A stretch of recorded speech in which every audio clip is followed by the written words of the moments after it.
Welcome back to the Mike Chandler Show. Man, it feels like it's been like 2 months since we've recorded last, but actually it's only been a couple weeks. We are back and we want to welcome in James Hara, 30 years old. Am I correct by saying that? You are. And where are you from? Originally Ohio. Ohio. What part of Ohio? Columbus. I'm interrupting. I gotta know. No. It matters. How long did you live in Columbus? So I was 7. Okay. And then tell me when you moved and where? So when I was 7, my mom and I moved to Smithers, West Virginia. Oh yeah. Don't know if Out in the it's country like a little bit. Hole in the wall town. Is that near like is that up near like Bell? Or no? Past Bell. Yeah, I thought so. So it's off Route 60, right? Yeah, near Montgomery. Okay. The whole shebang. That's her hometown. And then she met her husband when I was 15, and he lived in Cross Lanes. All right. So you're from Columbus. You lived there till you were 7 years old, right? Yeah. And you moved to Wild and Wonderful, West Virginia, to Smithers, West Virginia at 7 years old, because that's where your mom's from. Yep. How long did you live in Smithers? 8 years. 7 to 15. Yeah. So you did elementary school and junior high there? Yeah. So where'd you go to elementary school? Valley Elementary. So you went to Valley. And small then, school, right? Very small. Very small school. And then Valley High School, which was right near it. Someone told me that went to Valley before that the elementary, junior high, and high schools all together. Yeah. Is that correct by saying that? Yeah. So there's only 500 people total in elementary, middle school, and high school all together, probably? That's even a stretch. That's what I was thinking. It could even be smaller. Yeah. Okay. So you lived there till you was 15. Then where'd you move to? Cross Lanes. Cross Lanes. And then you transferred to what school? Nitro. All right. So let's rewind back a little bit. I like to always let everyone know where you're from, blah, blah, blah. Do that, where you went to school. Let's rewind back a little bit. So you said, I remember talking to you before the show, you said something happened when you were 2. Yes. Let's dive into that real quick. What went on in your life at 2 years old? When I was 2, my dad, David, committed suicide. And that was probably the first focal point in my life. When I got older, that would define a lot of things for me. Right. But it also put my mom in a situation of being a single parent. And I think that's kind of a gamble any parent can take, whether a parent doesn't want to step up, whether a parent unexpectedly passes away, something tragic happens. That is the risk of being a parent, is you may have to play both roles. Right. And my mom was shoved into that role. And you mentioned that you had a little resentment early on. Did you say like a little resentment, or not really resentment? What is the words I can use here? You didn't think my mom, you didn't understand? Yeah. So I think my mom did the best she could with what she was given, but she wasn't equipped to be a single mom. She had she was schizophrenic, she was bipolar, she wasn't medicated at that time. She was grieving the loss of her boyfriend, my dad, the love of her life, all while I'm 2 years old, right, waiting to be raised. So did she develop her substance abuse after your dad had committed suicide, or was that something that you don't know, or you? I do know. It's something she dabbled in her whole life. I would say it was definitely a catalyst for it to triggered it again, right? Yeah, to get stronger. And how long was she abusing drugs that you remember through your childhood? Your whole life? Yeah. Your whole life off and on? Yeah. Okay. She got clean when she met her husband in Cross Lanes. And how old were you then? You were what, 15? I was 15. So from when you was a little kid too, as long as you can remember back till 2 and 3 years old, she had battled a drug addiction all the way up until she passed, maybe? Yeah. I would say before she passed. She got married in June of 2012. And I know the beginning of 2012 she was sober. Okay. And so I can confidently say 1997, when my dad died, to 2012, she struggled with it.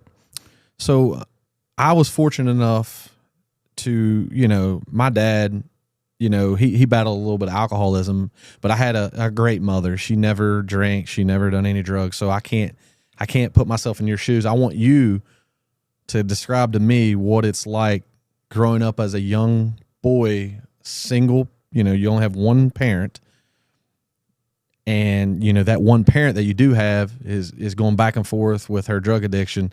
How is that? Can you go back and tell me some memories of when you was a younger boy? Tell me like some things that you really struggled with that was different that maybe I wouldn't know about. I think I always felt this sense to protect my mom. My dad's side of the family, they really care a lot about image and reputation. And so with my dad's death, it put a hindrance on that family. They didn't really, it was hard for them to talk about. Because of the type of death? Yeah. It's something that should never happen on that side of the family in their eyes. Right. And so when it came to my mom, it kind of felt like I lived a parallel life because my mom did make the sacrifice of I'd spend the weekends with my dad's side of the family, with my grandparents. And then when we moved to West Virginia, I would go see them for holidays and then for extended periods in the summer. So your dad's side of the family, where were they from? So they live in Dublin, Ohio. Okay. So near Columbus. Yeah, in Ohio. But nowadays they live in Cincinnati. Okay. And that's when your dad had passed away. That's when you moved back here with your mom, correct? No, my dad passed away when I was 2. So we stayed in Ohio until I was 7. Okay. Yeah. You told me that. My bad. No, you're My good. bad. Listen, Mike. All right, I got it. No. So I was having you tell me about what is some of the hardest memories that you have.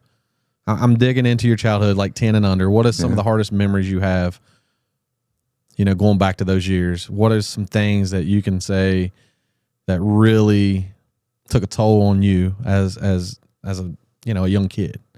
Yeah, I think you're just a child and the world's very innocent to you. You know, like you're very naive to a lot of things and you look up to your parents as role models. And so one of the hard things that I learned early on is to how to wear a mask. Like things could be crumbling at home. My mom could have a schizophrenic episode or her mood swings would be off the chart.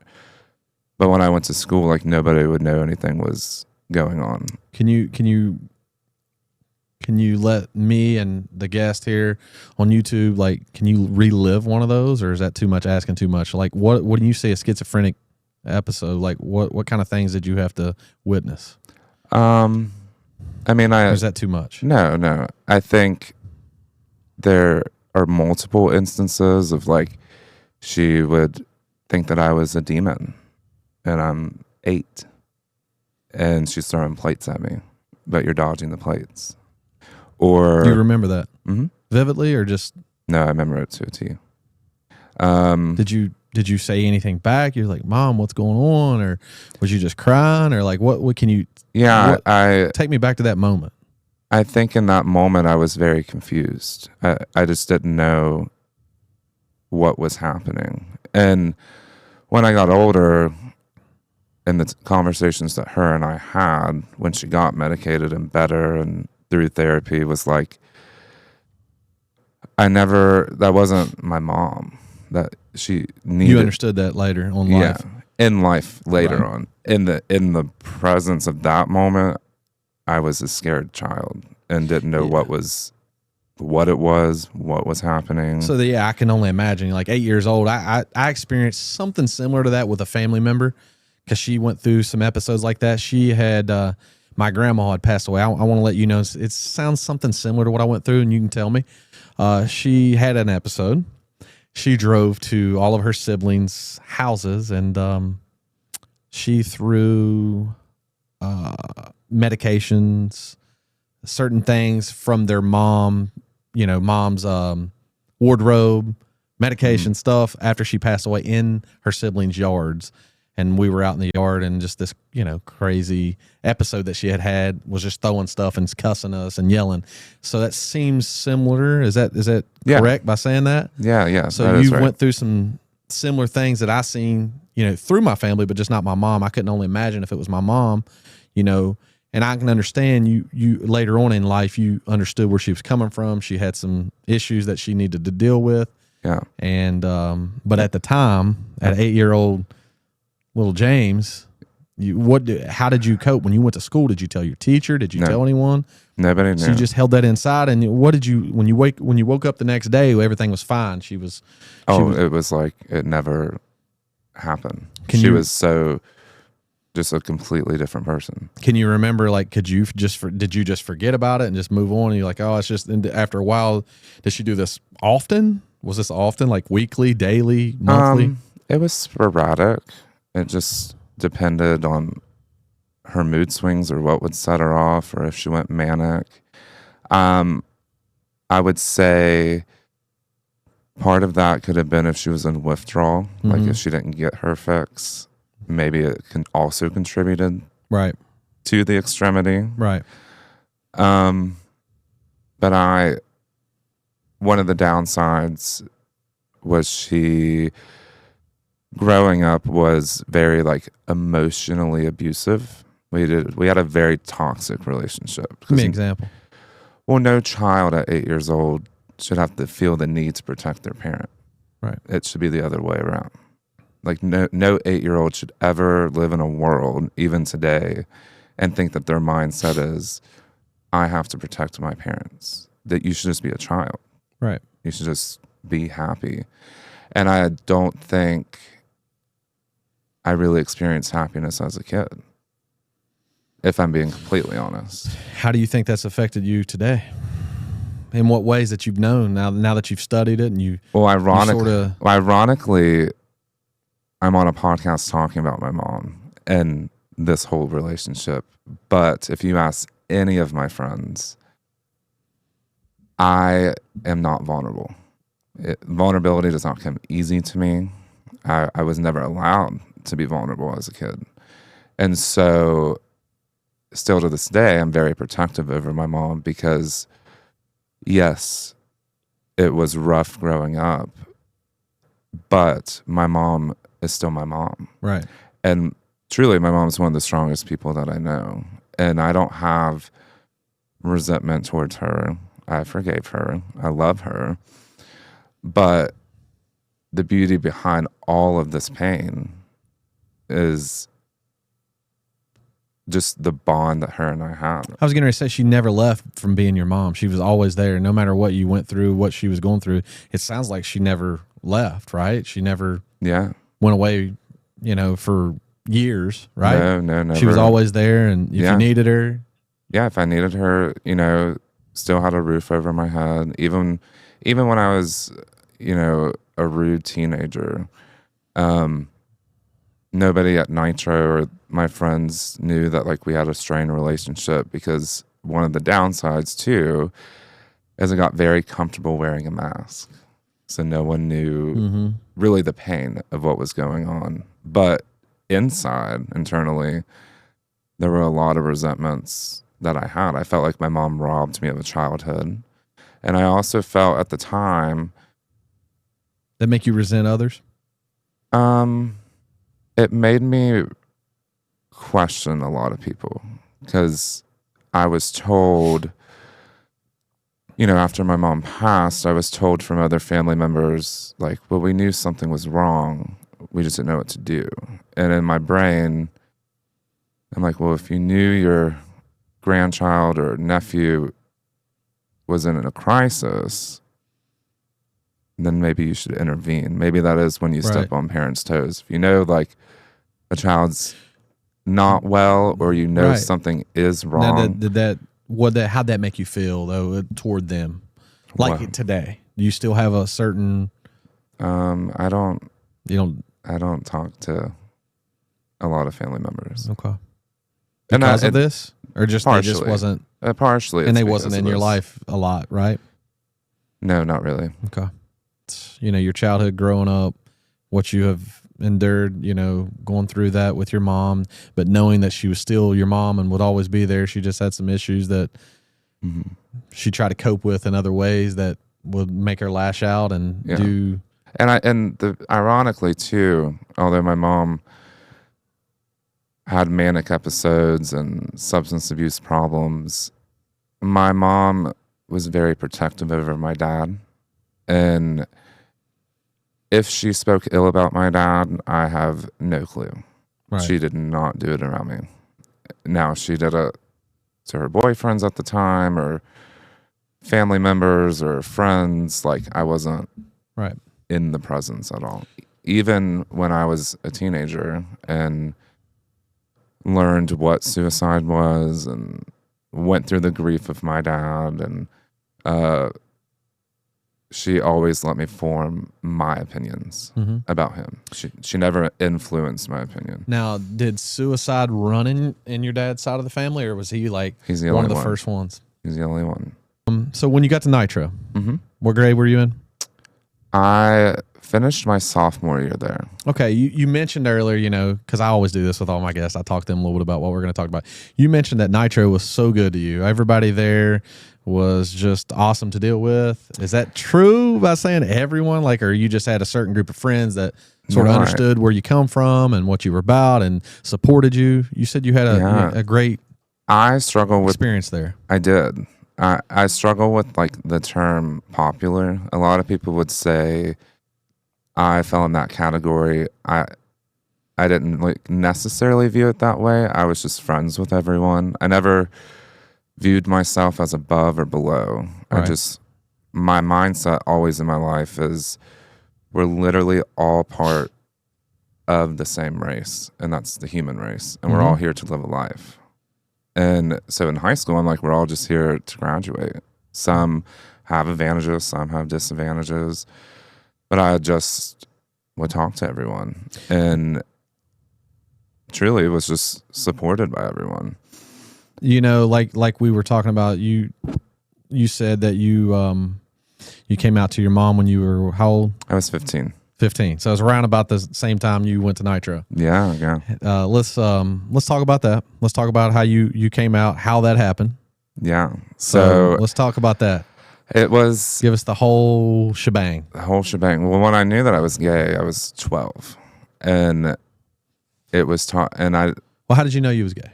It was talks with friends. A lot of the guys at the time, they were obsessed with Kate Upton. Who? Kate Upton. Oh, yeah. Oh, man. That was like their go-to crush. And I remember internally feeling I can't relate to you. Like, it just doesn't, it's not, she's pretty, but like, okay, but if you. So when you was a young kid, like I remember when I was a young kid, I was looking at dirty magazines and stuff. Like I would look through the Playboy magazine. You never looked through the Playboy magazine? No. Never.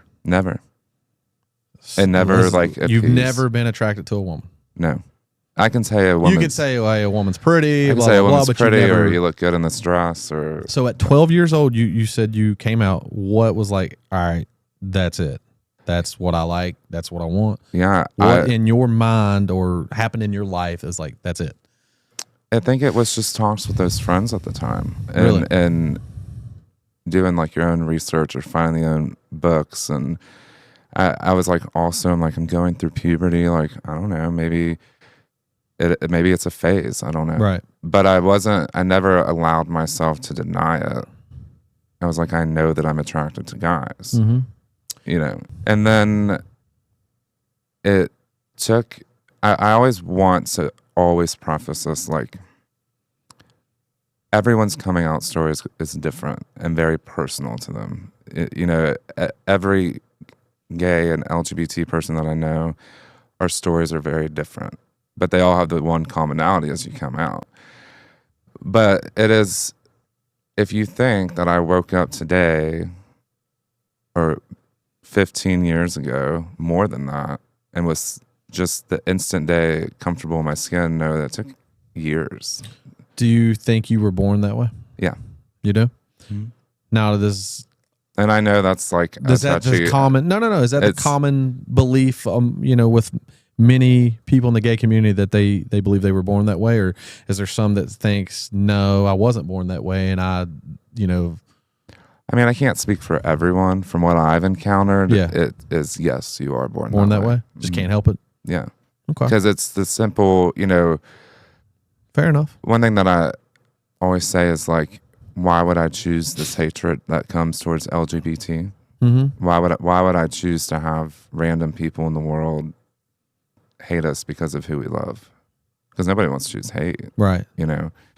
And although like I had an amazing experience in school, like I have been called derogatory terms Outside of school, like in your just in adult life. Yeah, in life Yeah. in general. I mean, Like going out somewhere, with Oh, friends. Oh yeah, like I mean, I've just been called everything from a faggot to gay to and just really rude things. And the only purpose was just to try to hurt you, right? Mm-hmm. I mean, you probably just didn't even ask for it, and it just. Can you remember like an instance that had happened? And you're like, what the hell? What was that for? Just does it come out of from nowhere or what? Yeah, it does. And I don't know if, and that's the thing is like, why would anyone? Yeah, I've never done that. Even the LGBT, why would we choose Right. to be gay to experience this? We don't choose that. We're Right. just living ourselves as any heterosexual be. It's easy to look at my straight friends and be like, well, when did you choose to be straight? Right. And they're like, well, what do you mean? I've always been this way. It's Okay. just the same, Well, like, that's the reason why I asked you the question. yeah, 'cause, yeah, no. And it's the same way for us, yeah.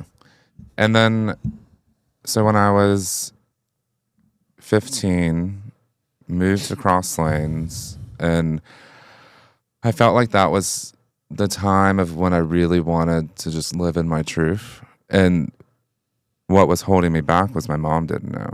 So that's what I was going to get you tell you about how you told your mom. And so I went to Nitro. I got a job at Cracker Barrel in the summer, and I was going to finish my junior and senior years at Nitro. And that summer, I went to house parties with a coworker that went to Nitro, and so I got to meet everyone before I even started my junior year. Right. So I really wasn't the new kid. It was just it was a new school for me. And it was that summer, my mom, her husband, and I were driving to Georgia on a family trip because she had friends down there. Mm-hmm. And I was texting a friend at the time, and she knew that I wanted to come out to my mom. I didn't know how I was going to come out to my mom, but it was eating me inside. And she was like, well, your mom's driving. Like she's literally behind the driver's wheel of the car to Georgia. Like, just tell her. What What better time to tell her than when she's driving? She's like, what is she going to do? She could wreck y'all. Right. And I'm like, well, I'm like, I would like to get to fair. Georgia, but Yeah. And so I just was like, Mom, I have something to tell you. And she's like, okay, like, what is it? And I was like, I'm gay. And when I tell you I'm gay came out of my mouth, my mother hysterically started laughing. I mean, like, to the point that she was crying so hard. Why do you think she was laughing and like that? What do you think was going through her mind at that time? And why do you think she was laughing? Oh, I know why. Why? Because so as she's laughing, I'm bawling my eyes out. And her husband, he just was like, babe, and was like pointing at the back seat. And she just was like, oh. And so she like pulled over, told him to continue driving. She sat in the back seat with me, and she was like, why are you crying? Because at this point she stopped laughing. She's like, what is wrong? And I'm like, well, you want grandkids, you want me to be happy, you always talk about a daughter-in-law, you want this, you want that. And just went on this tangent, and she just listened to all of it. And she said, how long have you known? And I just stared at her, and I said, how long have I known that I was gay? And she's like, yeah. And I said, since I was 12. And she said, so for 3 years, you lived with all of this worry, all these fears for 3 years, you lived with this. And I said, well, yeah. And she said, well, I'm sorry. And she's like, you're supposed to tell me everything. And I'm supposed to be your rock. Mm-hmm. But I think maybe in that moment, there was a little bit of grace because I'd never felt like I could go to my mom growing up. So maybe that's why I kept it in. Mm-hmm. But the reason why she was hysterically laughing is because afterwards, you know, she looked at me, she's like, I'm sorry that I let you down. And, you know, gave me a hug. And then she called her friends and said that she didn't have to worry about teen pregnancy. She was happy about that. Yeah. And then she said he finally came out. And so my mom always had an inkling. I think she was just waiting. Right. Waiting on you to. On my timing. Say it. Okay. So life after you coming out to your mom, it was, she was very supportive of it. Mm-hmm. Right. Yeah. Very supportive. Never was the only rough thing patch there. No, I think the only thing that scared her was she didn't know if I was going to come out in high school. That she was scared of like bullying and harassment and how cruel the world can be. But I was very adamant of like, no, I'm going to live my truth. Right. Like I don't really care. And the biggest blessing for me is no one cared. Like I wasn't bullied. I wasn't harassed at school. I wasn't known as like the gay one. It was known that I was gay, but no one viewed me as like that label specifically. Was you worried at one point in your life that you was going to hold this in and just hold it in your whole life? No, because I read and saw the horror stories of what that does to people, and I didn't want to end up like my dad. So for anyone out there younger, I mean, is there anything you like, you know, take this moment in the podcast to let someone know, you know, there's your camera. I mean, if you want to talk to them, if they're struggling in a way of maybe coming out to their parents, their friends, other family members. So I think my solid advice is if you're struggling in your skin, if you're scared, you're not alone. Like I said, for me, I came out at 12 years old. I'm 30 years old. And it took me years to get comfortable in my skin. You don't just wake up that way. But what helps is when you start standing in your truth, when you vent to a friend or anyone and just say, this is what I'm feeling, this is what I have. The world needs you in it. It doesn't need you to be erased from it. You're part of something bigger that's bigger than me. Someone that, you know, I'm allowed to go into a gay bar, whereas 50 years ago that wasn't allowed. There's people before me that's paved the way, just like I'm, unbeknownst to me, paving the way for younger generations growing up. But it's truly okay if you're gay, bi, trans, pan. I mean, however you identify, you just have to know you're loved. Okay, that's nice. Yeah. I wanted to ask you a question with that. Like, what about if it's someone that just knows that their parents and their friends and family, it's not going to be as accepting maybe as your mom and your friends were? Well, I mean, like they're like, man, I just heard what James said, but like, I just can't do that. Like, you know, I know my parents and my friends and my family is not going to accept it. What would you tell them? Oh, well, then I'll be your friend. My inbox are open, but I'll introduce you to a whole world. But if that is the case, there are options that you can Google and talk to people. There are, in every state, there are LGBT groups that meet up and alliances that do the meetings, and you can do it and research the pride in your state or in the town that you're in, because when you contact them, they're going to introduce you to those people that you would like in your life. So after you came out with your mom, your friends and family, did it? I mean, what did life feel like then? Was it different, or was it just like, all right, I got that over with, it's the same, I'm living the same, or what was different that you noticed? I was freer. Mm-hmm. I was able to like not feel like I was living this parallel life. And partially that is the truth, partially it's not. I didn't come out to my dad's side of the family until I was 18 for personal reasons. But with my mom, it kind of felt like maybe that's the groundwork at that point for us to establish a relationship.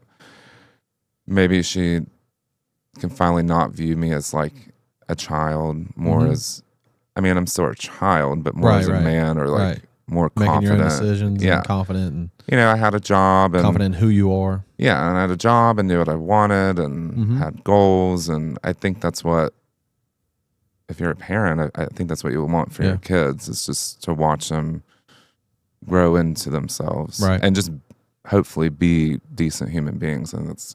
I know you asked me, you know, how it was for heterosexual dating around here. So yeah, you know, in my community, what's it like for a gay man in the dating world in today's time? Is it hard? Is it easy? Are there players? Are y'all dealing with the same type of stuff? Like, what's going on with the dating world in the gay community?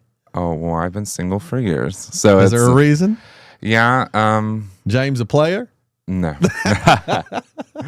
No, but there are players out there. Yeah. What's the biggest issue in the gay community of dating? Almost everyone is hooked up with everyone. And the dating scene's very small.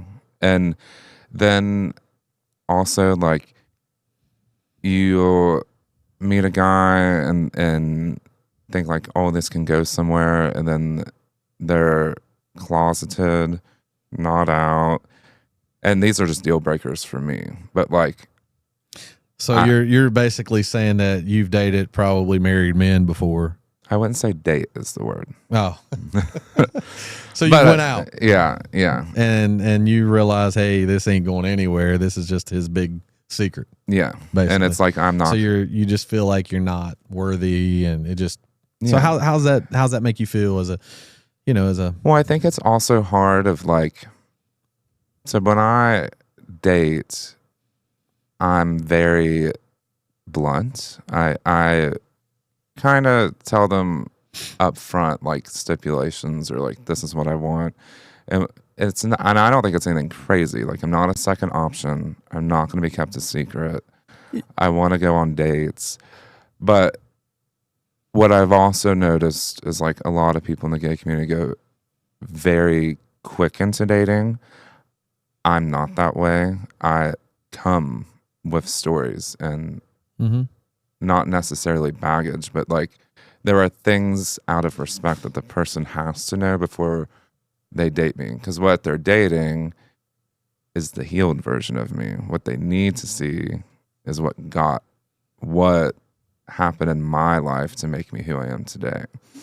Okay. But I think that takes time. And then they just move on to the next shiny thing. Or so, you know, if you are a gay man in your community, where do you go to date other than a gay bar?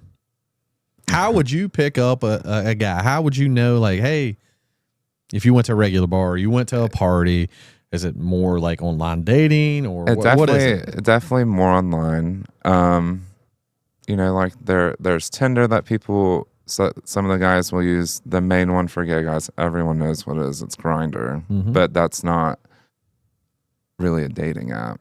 That's more of when hookup. Yeah, more of a hookup app. Now there have been some success stories off of Grindr. So that's what I was getting at. Like, you know, as being a gay man, and you want something lasting, something that's real, something true, and you don't want just a hookup, because like we were talking about, like you're saying the gay community, everyone has pretty much slept with everyone, and it's more of a hookup. So how do you get something real and, you know, something sustainable? Like, where would you search for that? I think it's the same deal with, you know. Yeah, well, in Charleston, me trying to find my wife.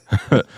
Well, here in Charleston, I mean, it is small. Everyone knows everyone. All the towns are interconnected. I think when you're in a bigger city, that's a little bit different. Because there's more opportunity to do things of like... But I feel like you just don't know them. And, you know, if you go to another place and they might give you this big line of horse shit, and you realize same shit, just bigger and bigger city. It's really, as crazy as it is, it's really the luck of the draw of who you meet. Right.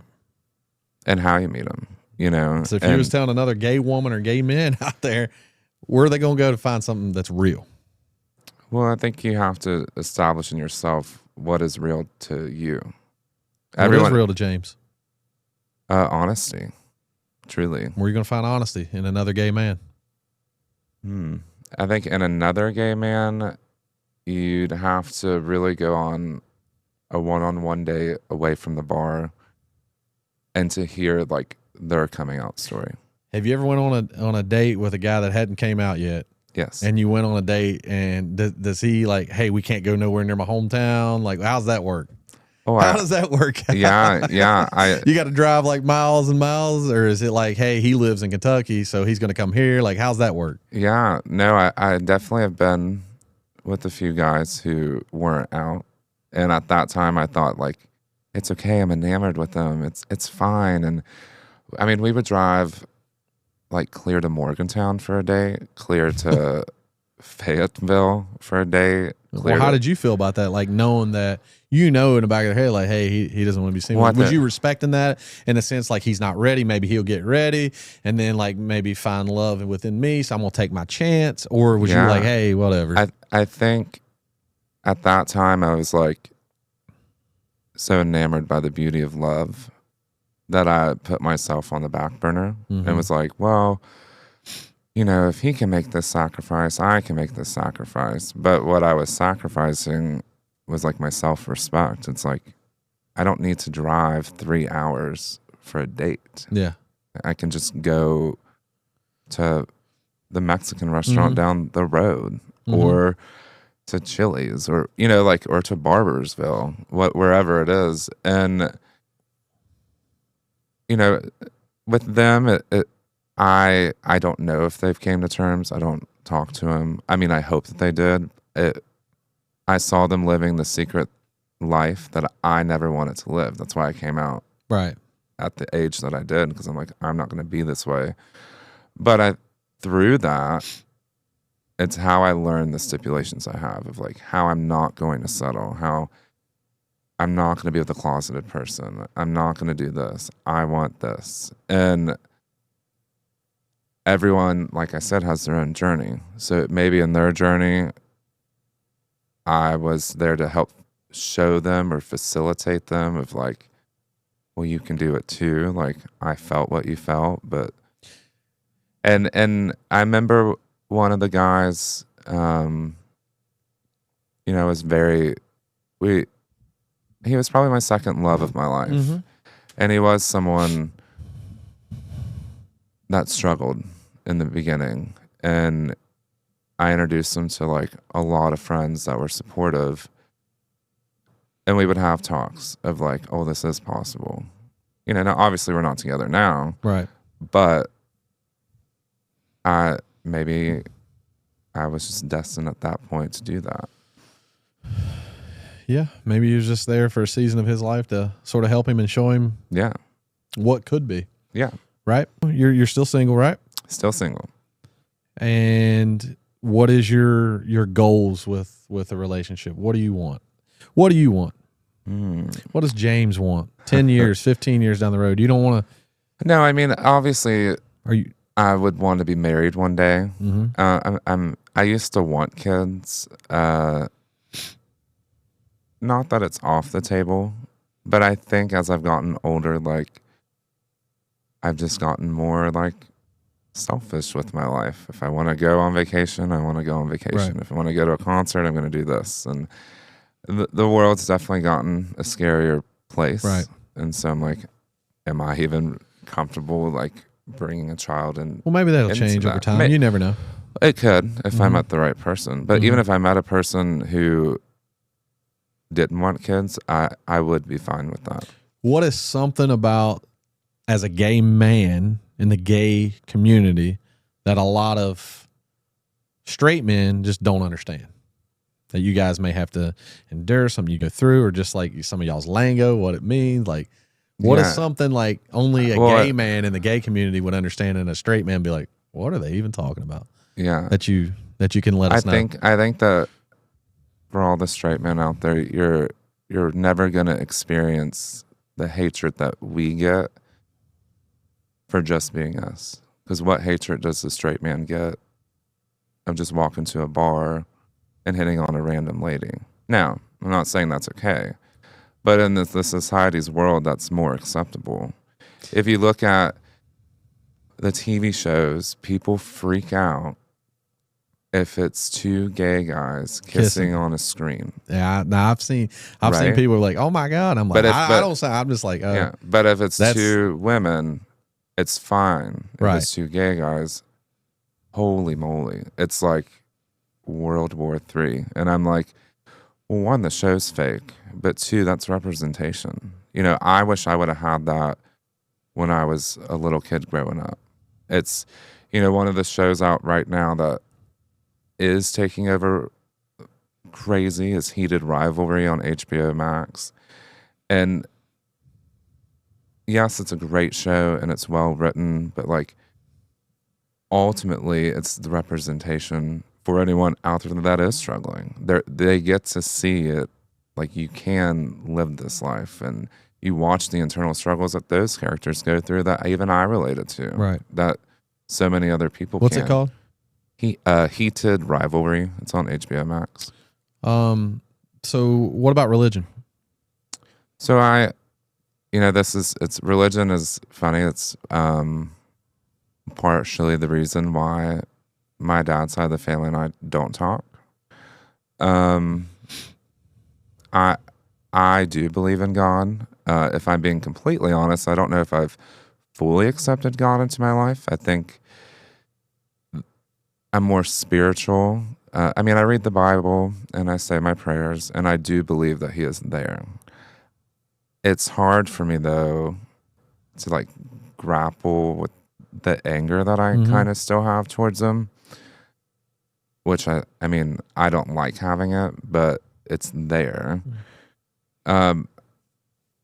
But with my dad's side of the family, you know, they believe that if you're gay, you're going to hell. I mean, they're not very like, they won't change their mind on that. And we've had tough conversations to be had. But I would look at them and say, well, the God I believe in loves all. And like, I grew up in a church where it was preached, He knows your whole life story and every decision you're going to make and everything. Like, He knows everything about you before you're even born. So I look at my family and I'm just an inquisitive kid. Like, kids ask questions and I'm like, well, and even when I got older, I'm like, well, if He knows the whole life story, then He knows that I'm gay. He knows who my first love is going to be. He knows who I'm going to lose my virginity to. He knows who I'm going to marry. So I'm like, what's the issue? You know, and like, God doesn't judge, so I don't understand. So you're still grappling with it, and you're still like reading the Bible and still trying to come to terms with how you want to. Yeah, I think for me, it's kind of a juxtaposition of, I always thought with my mom being sick and like what happened with my dad, I always felt like I was alone. The reality is God was there right there. He was aligning things that I wasn't even aware of. And I know that now. Maybe I didn't realize it back then, but I know that now. But the other aspect of that is where God knows my whole life story, like what I went through, that's not okay. Right. Now, there are people out in this world who have lived a far worse life than I have. Yes, I went through things as a child with my mom. Yeah, I became an orphan at 18. But I mean, I have a roof over my head. I can go get a meal. I have clothes on my back. Like there are people in this world who have it worse than what I went through. And I'm not minimizing my pain, but I'm also realizing like that's also God in the works of like making it happen. I wasn't truly alone of how I felt. He's always been there. I think for me with religion, it's just having to forgive Him. Okay. We'll move on from religion. I just wanted to know. Yeah. You said I could ask it, and I just wanted, maybe some of the viewers wanted to know what your take was on it. You mentioned that you go to a lot of drag shows. Now, are you a drag queen? Do you do it I'm too? not. I'm not a Are drag you thinking queen. about it? I've been asked numerous times. So I know a lot of my girlfriends that love to go watch those. They say, "Hey, we're going to the drag show. You should Yeah. come." And I've went with them before. It's pretty exciting. Yeah. So what could someone expect to see at a drag show Oh, that's never been? so if it's What's all the hype about a drag show? you're just really surrounded in a room full of unity. Mm-hmm. Like, and you get to watch those queens like express their art forms in ways that maybe you've never seen. Some of them dance, some of them sing. Is it like almost like So they lip sync to the song that they choose, and then they will dance throughout. it's almost like a talent show, yeah, but expressed out in other ways, I guess. yeah, and it's Yeah. just a safe place for everyone there to be involved, and you. Do they strip? Some do, yeah, but they're Now, is there ones that's not like it's not like a stripping one, or are they all most No, drag I shows think- they're gonna get naked. I mean, well, they won't get naked. I mean, they may take off like a cape or Yeah. like do an outfit change or a wig change in the middle of their song. But every drag queen in the world is different. Some can do burlesque style where they will Say strip, what? like burlesque. Oh, burlesque. Okay. Yeah, like if they do a burlesque number, like yeah, they're gonna Mhm. strip, or it's really dependent on their art forms. But you kind of get like a mini concert for just showing up. And one of my best friends is Vicky Williams. She's done drag for over 50 years. Damn. It's insane. We call her like the Queen of Yeah. Charleston. Yeah. But she's told me like She's different. the number one drag queen. Essentially, I mean, Yeah, I the mean, ma- she's she's like the queen. everyone respects her. Is what you're Yeah, saying? she's like the mother hen to all the drag Yeah. queens around here. And truly, you've done it for 50 years. Like, she's paved the way for a lot of the queens performing. Mm-hmm. And so, and not just her, so have others. And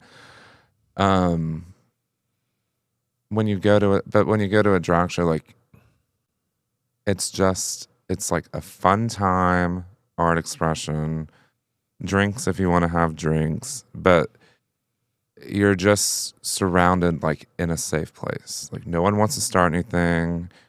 You may see like the gays like hitting on each other, but if you're a straight man, like, yes, drag queens love it. They can sniff straight men out in the crowd very easily. They're gonna hit on them. They just Or they're want just to, gonna put a show on them, give them that look. yeah, they just want to make them feel welcomed, Yeah. But Come back, even big boy. yeah, but even if a gay guy walked up to you and hit on you and you said I'm straight, that's where it ends for them. But the straight guys need to take that as a compliment, because gay guys don't give out compliments that much. Right. That is one known fact. When we give you Really? a compliment, Really. it's like we really do mean it. And but it's just, the best way to put it for me is like, it's inclusivity and there's unity. And especially in the climate we live right now towards LGBT people and that community, like, what matters is showing up. Right. And even if you're straight and you are for the gays and you do this, showing up means more than you'll know. Everyone in the community can show up for each other. If you support us, like, you also need to show up. Right.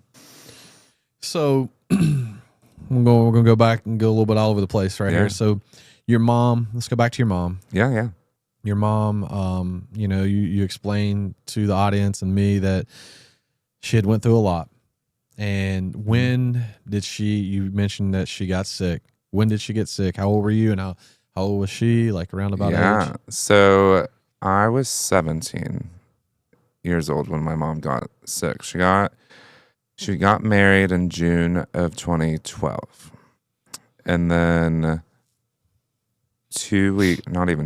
a week before her wedding, she was having multiple doctor's appointments. And then it was told she had bladder cancer.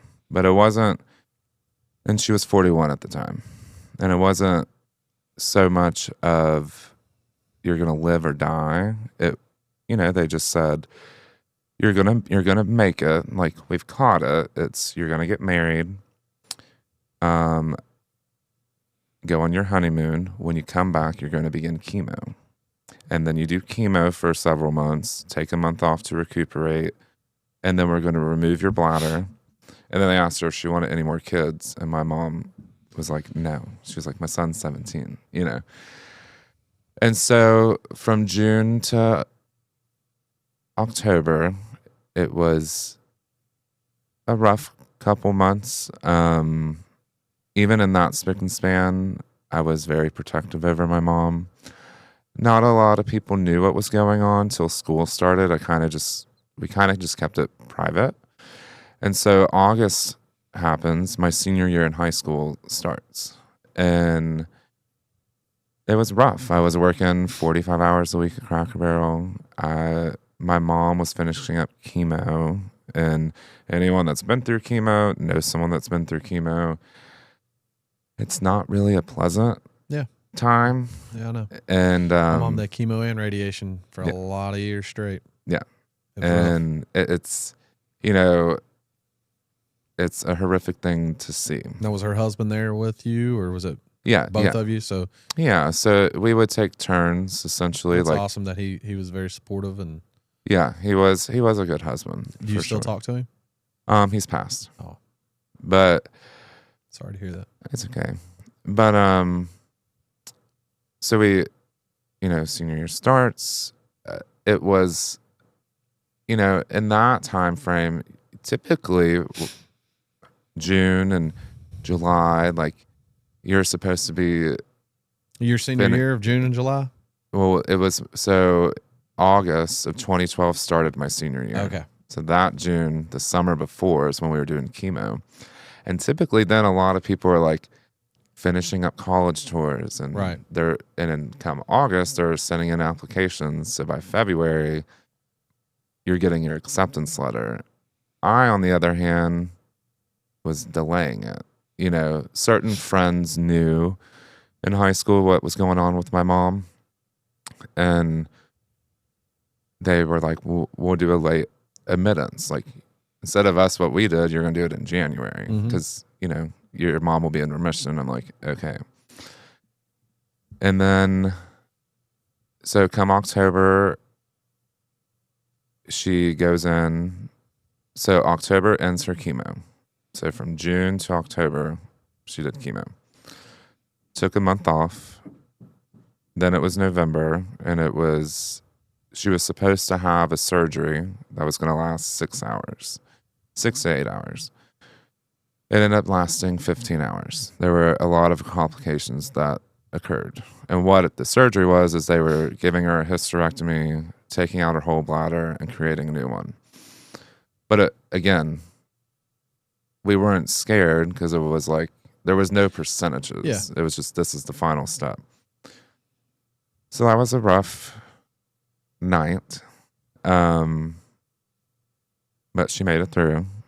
And she had to stay in the hospital for a little bit. She got to kind of leave the day before Thanksgiving. And mind you, this whole time, I'm still a senior in high school, trying to like think about college, but think about this, but work this. Mm-hmm. You was working, you was thinking about college, you had regular school and your mom. Yeah. And so January of 2013 hits, in remission. It was probably like, I think that was, I would say, the last month that I really felt what peace was, I guess.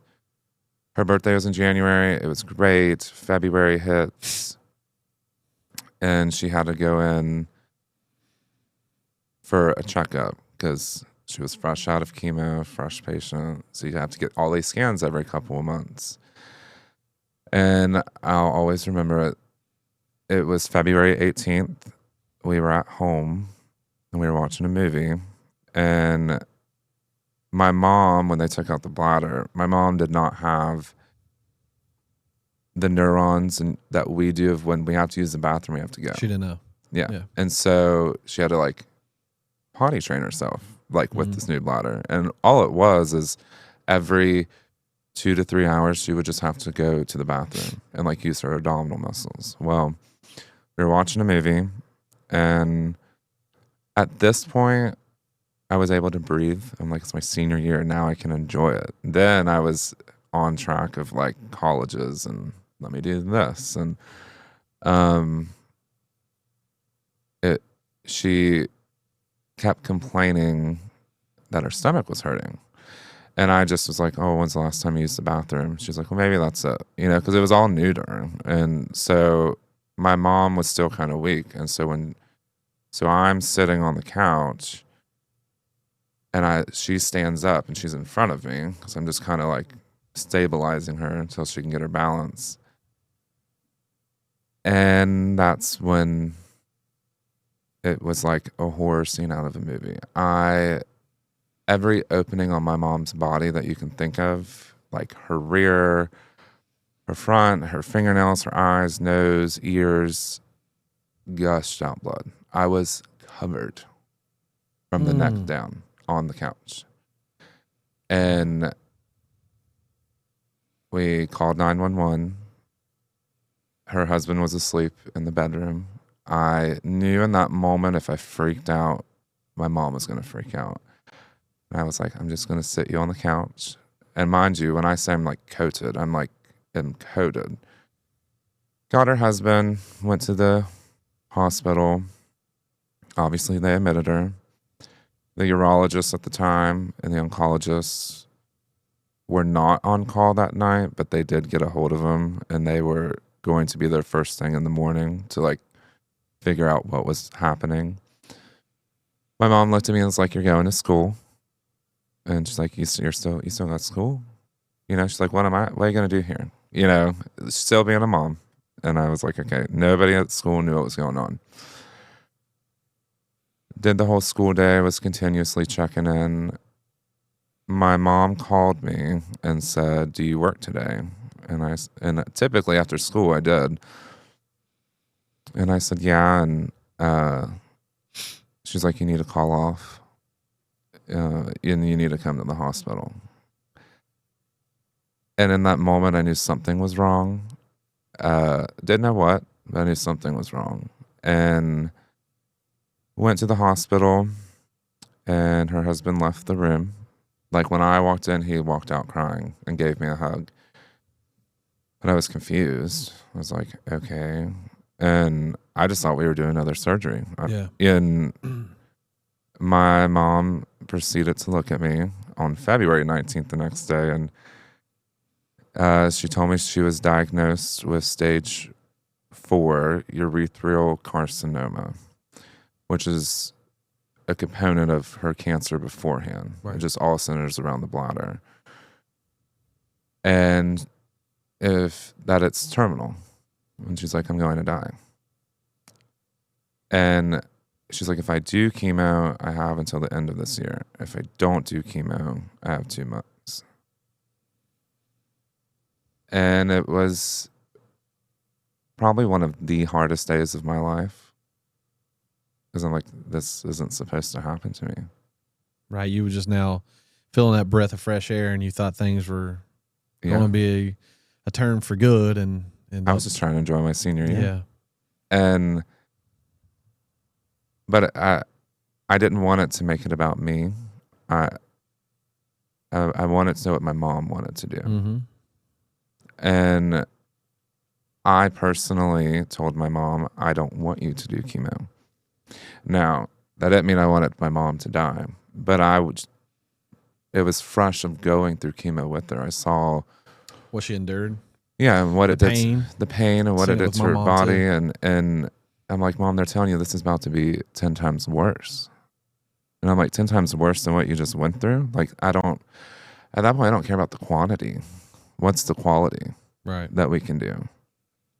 But my mom was Irish and stubborn and very set in her ways, and she wanted to do chemo because she wanted to make it to my graduation. Mm-hmm. And I get it. that's the monumental thing, you know, as a parent, and or one of them, I should say. And so I reluctantly agreed. I'm like, well, I'll support you in what you want to do. My mom did one round of chemo, and she did not wake up for 18 hours. And I thought she died. Wow. It just destroyed her. And I looked at my mom, and my mom said, like, I can't do this. And I said, that's okay. Like, I never looked at my mom as giving up. I'm like, that's okay. You know, like, I don't want you to do it, but like, we're going to make the best of the time we have left and the memories that we can. Right. And my mom's request was to do hospice at home. And so we did. We had a hospice nurse and like a charge nurse, and they would come to the house every day. And then the workers showed up, and we moved the spare bedroom into like her hospice room. It was directly across from my room. I didn't sleep in my bed. I slept on the floor beside her. I was petrified that I was going to wake up. You didn't want her to be alone? No. Yeah. It was through those talks and one of the most telling moments ever of like essentially how I came to forgive my mom. It wasn't because of, I mean, it is because of her diagnosis. I didn't forgive my mom the day she told me she was diagnosed. I forgave my mom on my 18th birthday because we were home and she needed a shower because she had an accident on herself, and the nurse wasn't there and her husband wasn't there. It was just me because we would take turns. And I remember holding my mom. I had her head here and her legs here. And I mean, she's like maybe 90 pounds. Yeah. I mean, just withering away. And I just remember holding her. And it was kind of that telltale moment of like, do you forgive her? Or do you just keep holding the grudges you have? Because my mom's in her most vulnerable position. And it was in that moment that I forgave her and we talked about it. And my mom, still being a mom, made sure that on my 18th birthday, she called friends and they came to the house with pizza and cupcakes. And she wanted me to like still have a celebration and still have a sense of normalcy. And we didn't tell the school right away in February of what was going on. It wasn't until probably close to my birthday that they found out. And I have to give a massive, massive shout out to like, there's everyone in Nitro was phenomenal. But there were certain teachers of mine who went above and beyond. And one's at the time, it was Wendy Mann. Now it's Wendy Fife. And Anna Baber, Wendy Hall, Kim Saladay, and Diane Smith. I know Kim Saladay. Yeah, that was the VP. She's always been super nice to me, and that was the VP when I was in Nitro. And so I knew that my biggest thing was my birthday happened, yes. But my mom's biggest thing is she wants to see me graduate.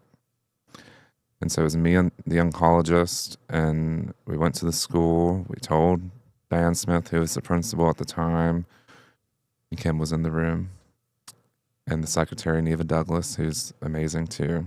And they were all in the room. I believe my mom's husband was there. I'm 99% positive. And it was hard. I cried because I don't do vulnerability well. And I looked at them and I said, my biggest plea is like, can we get my diploma? Can we get a cap and gown in and my diploma? Like, I'm not saying I quit school. Right. I'm saying I want my mom to hold it. Like, this is what she wants. How can we do this? How can we make this happen? And the 5 of them made it happen. And we tricked my mom into thinking that Diane Smith, the principal, was going to talk to her about, because I did miss days where she was in the hospital, and like you know, you can only miss so many days. Right. And so my mom on the way there was telling me, like, if they tell me you don't graduate, yada, yada, you know, like she was pissed. Right. But what it was is everyone came together to throw a mock ceremony. And so Diane called the superintendent, Wendy and Anna, or the two Wendys and Anna had the cap and gown. They bought a cake. They ushered in people that I was graduating with and friends, like, into the library. They played the music, wheeled her in, took a photo. Like, they set up the biggest. Something you'll never forget. Oh, yeah. Yeah. So they made that happen at Nitro? Mm-hmm. And your mom was able to come there in a wheelchair and do it? Yeah. That's awesome. So that was a meeting with the principal. That's awesome. But it's because of those people. Right. And the people I graduated with, but, like, they really took it upon themselves. And then it was March 31st, which at that time was Easter Sunday. My mom was just in excruciating pain. And that we were given pamphlets with hospice of, like, when the end is near. I was the MPOA, so I was her medical power of attorney. And I looked at her husband. I was like, it's time. You know, he wasn't ready to say goodbye. None of us were. But I'm like, it's time. And moved her to the hospice house right beside Thomas. And that was March 31st. April 2nd, she stopped waking up. And then April 4th, she passed in my arms. And so her whole diagnosis from start to finish in 2013 was February 19th to April 4th, which is not a long time, but it was the longest weeks of my life. Right. I get that. You made sure you spent every moment you could with her, and, you know, you were there with her through the toughest times, the most vulnerable times, and you probably had some conversations with her that, you know, that you'll keep to yourself. And yeah, I think the biggest thing was how apologetic she was. And I don't think it was the cancer talking. I think my mom, one of the things that strikes me to this day is, and I don't necessarily know what it means. Everyone can have their different version of it or what they want to accept. But my mom said she always wanted to be the person that I become. And I'm like, I don't know what you mean by that. And she told me that I live my life with such grace that she can never compare to it. And she was like, here you are doing everything for me when I don't deserve it at all. And I said, I don't view it that way. But it's one of those things, too, of when you're dealing with a hospice patient, you are told that they will see past loved ones. And my mom was very adamant that she saw my dad. yeah. And I remember walking into her room and she would just stare at a wall. Mm-hmm. And his name was David. And she was like, oh my God, David, there's our son. But nobody's Right. there, you know, like, but you can't tell them that. Mm-hmm. And do I believe he was there? Yeah. I don't think my mom necessarily, you know, like, I've heard the same story from several other people that has had family members. Even my mom did some of that as well, and my grandpa definitely did. So it's definitely a common thing in hospice. mm-hmm. But you know, I know we've talked about a lot. You know, your childhood, your mom, you coming out, you know, dating life, all this wrapped up. But the main point was talking, you know, about your childhood, what you went through, and your mom, and what are you going to be doing. Yeah, you want to talk and let them know? I do. So I knew that I wanted to honor my mom in some way. Whether that was a park bench, I didn't know at the time. And it took years, but my mom thoroughly enjoyed drag shows. And so I approached 6 wonderful drag queens, which their names are Vicki Williams, Nala de la Cruz, AC Monroe, Crystal Monroe, Morgan Monroe, and Alira Destrange Monroe. And this Sunday at Lee Street Lounge, it's a drag for the cure. And so I partnered with a hospital in Dallas, Texas called UT Southwestern. And it's for the Harold C. Simmons Comprehensive Cancer Center. It's just a wing attached to their hospital. But they focus on women's gynecological health and bladder cancer research. And so this Sunday, the 11th, the brunch starts at 1, and the first show starts at 2:30, which the second show to follow shortly after. All the proceeds that day, but alcohol, gets donated in remembrance of my mom. That's awesome. So January 11th, this Sunday at Lee Street Lounge, Charleston, West Virginia. Yep, and it's right? It's free to show up. Because we're going to air this tomorrow, Tuesday. So, okay, yeah. So you'll have 6 days. It's a 21 and up bar, but it's free to show up. If you're buying brunch, which I do also have to give a shout out to my bosses. I work at Kel's Tavern on the west side in Charleston. It's a new restaurant. They are supplying the whole food to the brunch. That's awesome. Told them what it was. They asked what I needed. And so that is what the food will consist of. But it's $20 for the brunch. All that gets donated to UT Southwestern. And the main thing that I want out of the brunch, because my mom would probably roll over in her grave. She didn't like the spotlight on her, but she loved drag shows. And I think to start the year off right is to be in a place of unity and love and respect. And I think what touches me the most is like 99% of these people coming have never met my mom, but they're showing up and coming together for her in remembrance of her to help others and unite and everyone come and just have a good time. And it's a great cause. Right. But yeah, it's a fun time. And I don't know what I've done in this world to deserve the grace that I've gotten for this, and from the owners at Kel's, from the drag queens that are doing it, from the owners at Lee Street to host it. Like, I don't know what I've done in this world to deserve the grace that I've been given, but I'm grateful for it because it's healing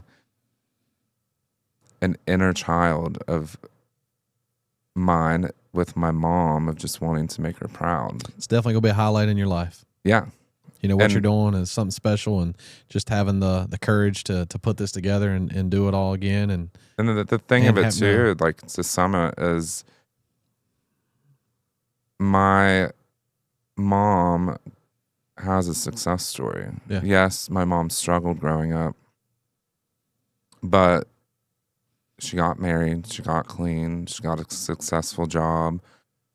She had many beautiful moments, experienced love that I think she always wanted. But with the brunch too, like the minute my mom got diagnosed with cancer, it seemed that her accolades went out the window. And that's the part that annoyed me. I'm like, no, but my mom was a wife and a mom. She's not just this cancer statistic. Right. And not just a cancer patient. Yeah. And I think that's the beauty too on this Sunday, is like we're honoring her, but for a great cause and a fun time. And like, this isn't sad, you know, like, right. It's just, it is what it is. But I think this is how in my brain I can honor who she was. Right. Okay. Well, in closing, do you have anything that you want to say in closing to this podcast? I really appreciate you coming on the Mike Chandler Show to share your story and what you've went through, and you sort of things that you've told me that you've probably never told anyone else. And in remembrance of your mom, you know, your beautiful mother, you told me some good things about her. And also there were some things that wasn't so, you know, she's went through a lot, you know, but you guys overcome it and you got great memories from it. And now we're going to go be remembering her Sunday. Yeah. Is there anything else you want to say in closing? I think so. I think I would just say, you don't know what tomorrow's going to bring. And if you have issues with your parents or family members or loved ones just in general, and you're holding on to the grudges like I did, I'm not going to invalidate what you feel because that is valid. Mm-hmm. What I can encourage you to do is to forgive them. Find peace somewhere. Yeah. I didn't realize what I lost of myself of holding the grudges against my mom until I forgave her. And it doesn't mean I forget it, but it also doesn't mean my mom's a bad person. My mom did the best that she could with what she was given with, but still taught me life lessons that I'm still take now with me. Right. And the best thing to do is to find a common ground, to hopefully build a relationship and just love them. Oh, that was nice. I really appreciate you coming on, James. We will put in the description some information again. One more time, date, time, place. Yes. January 11th, brunch begins at 1 p.m. Lee Street Lounge. January 11th, 1 brunch begins at 1. The first show begins at 2:30. It's in Charleston. It's free to attend, 21 and up. All the proceeds that day goes to UT Southwestern in remembrance of my mom, Teresa Hara. All right. Signing out. Mike Chandler Show.